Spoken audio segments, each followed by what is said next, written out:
அனைவருக்கும் வணக்கம். நான் பிரபாகரன், ஜோதிடர், கொளத்தூர், சென்னையிலேருந்து பேசுகிறேன். கருத்தில் கொள்ளுங்க. இப்போ நான் என்ன சொல்ல போகிறேன்னா, இந்த நூல்லையும் முன்னோர்களும் குறிப்பேற்று வச்சுருக்காங்க. நட்சத்திரங்கள் கூறும் ரகசியத்தை பற்றி தான் சொல்ல போகிறேன். ஆனால் அது ஒரு நட்சத்திரத்துக்கும் ஒரு பிரச்சனைகளும் சிறப்பு இருக்குது. அதை பற்றி தான் சொல்ல போகிறேன். கருத்தில் கொண்டு பயன்பெறுங்க. இப்போ அஸ்வினி நட்சத்திரத்தில் பிறந்தவர்கள் விநாயக பெருமானை விரும்பி வணங்குவார்னு கருத்து தெரிவிச்சிருக்காங்க. அதே போல் ஒரு இதுவும் சொல்கிறேன், அவங்களுடைய அர்த்தத்தை நீங்கள் புரிஞ்சுங்க. அஸ்வினி நட்சத்திரத்தில் பிறந்தவர்கள் விநாயக பெருமானை விரும்பி வணங்குவார்கள். ரோகிணி நட்சத்திரத்தில் பிறந்த ஆண்கள் மூக்குப்பொடி போடும் பழக்கம் உடையவர்களாக இருப்பார்கள். மிருக சீஷ்டம் நட்சத்திரத்தில் பிறந்தவர்கள் வெள்ளை நிற ஆடைகளை மிகவும் விரும்பி அணிவார்கள். பூச நட்சத்திரத்தில் பிறந்த பலருக்கு மூக்கில் அடிக்கடி வியாதிகள் வரும், இல்லை சிலருக்கு இரத்தங்கள் வடியலாம், கருத்தில் கொள்ளணும். அதே போல் திருவோண நட்சத்திரத்தில் பிறந்த பலர் கைகடிகாரம் அணியும் பழக்கமில்லாமல் இருப்பார்னு கருத்து தெரிவிச்சிருக்காங்க. ரேவதி நட்சத்திரத்தில் பிறந்தவர்கள் பெரும்பாலும் வலது கையில் கடிகாரம் கட்டும் பழக்கமுள்ளவராக இருப்பாங்க. பூச நட்சத்திரத்தில் பிறந்தவர்கள் எதற்கெடுத்தாலும் அவர்கள் தேவையில்லாமல் தலையை தேய்ப்பார்கள், இல்லை சொறிவார்கள்னு கருத்து தெரிவிச்சிருக்காங்க. சதய நட்சத்திரத்தில் பிறந்தவர்கள் தோல் பாதிப்புகள் அதிகமாக ஏற்படும்.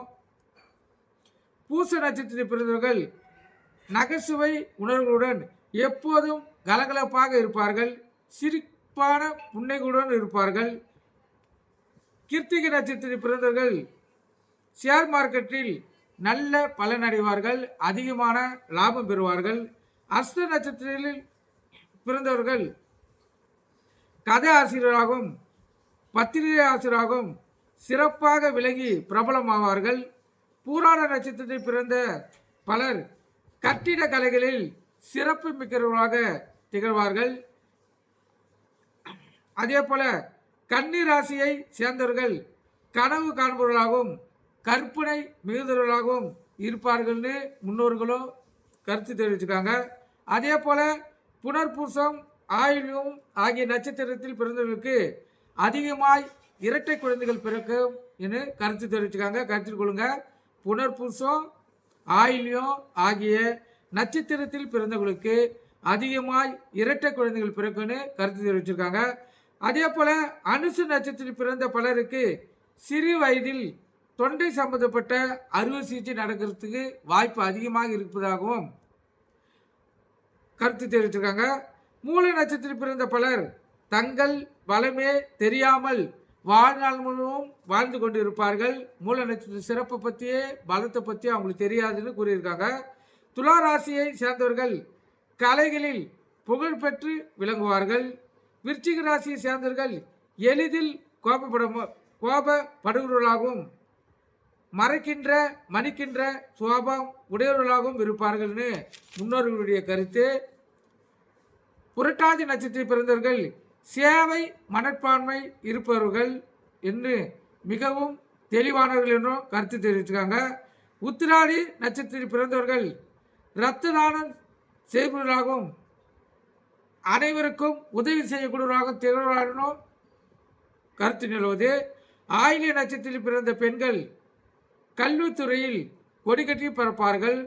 ரேவதி நட்சத்திரத்தில் பிறந்த பெண்கள் பரத நாட்டியத்தில் சிறந்து விளங்குவார்கள். உத்திராட நட்சத்திரத்தில் பிறந்தவர்கள் சகல கலைகளிலும் சிறந்து விளங்கும் வல்லமை உடையவர்கள். உத்திர நட்சத்திரத்தில் பிறந்த ஆண்கள் பலர் தாடி வைத்துக்கொண்டு மிகவும் செயலாக தாடியை பராமரிப்பார்கள். அஸ்த நட்சத்திரத்தில் பிறந்த பலர் நட்சத்திர ஓட்டலுக்கு சொந்தக்காரர்களாக இருப்பார்கள்.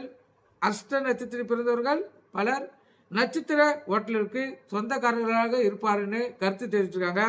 அதே போல் சத்திரத்துக்கு கீழே உள்ள குடியும் சிவன் கோயிலுக்கு மேற்கே உள்ள குடியும் சுகப்படாது, கருத்தில் கொள்ளுங்க. அதாவது சத்திரத்துக்கு கீழேன்னா கிழக்கு, சத்திரத்துக்கு கிழக்கே உள்ள குடியும் சிவன் கோயிலுக்கு மேற்கே உள்ள குடியும் சுகப்படாதுன்னா அது போல் வீட்டில் கொடுத்துன்னு இருந்தால் அவங்க விருத்திக்கு வர மாட்டாங்கன்னு முன்னோர்களுடைய கருத்து.